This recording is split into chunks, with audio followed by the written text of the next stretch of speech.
Hi ಇವತ್ತಿನ ಊಟಕ್ಕೆ ಅಕ್ಕಿ ರೊಟ್ಟಿ ಸ್ಪ್ರಿಂಗ್ ಆನಿಯನ್ ಪಲ್ಯ ಮಾಡ್ಕೊಳ್ತಾ ಇದ್ದೀನಿ. ಅಕ್ಕಿ ರೊಟ್ಟಿಗೆ ಈರುಳ್ಳಿ ಸ್ವಲ್ಪ ಸಣ್ಣದಾಗಿ ಕಟ್ ಮಾಡಬೇಕಾಗಿತ್ತಲ್ವ, ಹಾಗಾಗಿ ಚಾಪರಲ್ಲಿ ಕಟ್ ಮಾಡ್ಕೊಳ್ತಾ ಇದ್ದೀನಿ. ಈ ಚಾಪರ್ ತೊಗೊಂಡು ನಾನು 1.5 ವರ್ಷ ಆಯಿತು. ಕ್ವಾಲಿಟಿ ಮಾತ್ರ ತುಂಬಾ ಚೆನ್ನಾಗಿದೆ ಅಂತಲೇ ಹೇಳ್ಬೋದು.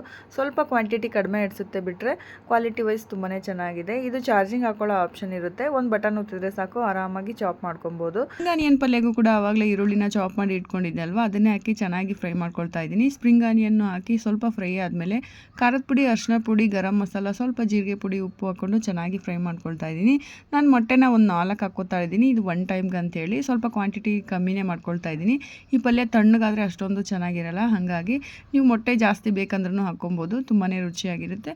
ಅಕ್ಕಿ ರೊಟ್ಟಿಗೆ ಒಂದು ಒಳ್ಳೆ ಕಾಂಬಿನೇಷನ್ ಅಂತಲೇ ಹೇಳ್ಬೋದು. ಸ್ವಲ್ಪ ಮುಚ್ಚಿ ತೆಗೆದು ಬೇಯಿಸ್ಕೋಬೇಕು, ಚೆನ್ನಾಗಿ ಬೇಗ ಕುಕ್ ಆಗುತ್ತೆ. ಹಾಗಾಗಿ ಒಂದು ಟ್ರಾನ್ಸ್ಫರ್ ಆಗಿರೋ ಕವರಲ್ಲಿ ನಾನು ಅಕ್ಕಿ ರೊಟ್ಟಿನ ತಟ್ಕೊಂಡು ಈ ಥರ ಸುಟ್ಕೊಳ್ತಾ ಇದ್ದೀನಿ. ತುಂಬಾ ಈಸಿಯಾಗಿ ಮಾಡ್ಕೋಬೋದು ಮತ್ತು ಬೇಗ ಕೂಡ ಆಗುತ್ತೆ. ಈ ವಿಡಿಯೋ ಇಷ್ಟ ಆದರೆ ಪ್ಲೀಸ್ ಸಬ್ಸ್ಕ್ರೈಬ್ ಮಾಡ್ಕೊಂಡು ನೋಡಿ ಆಯಿತಾ.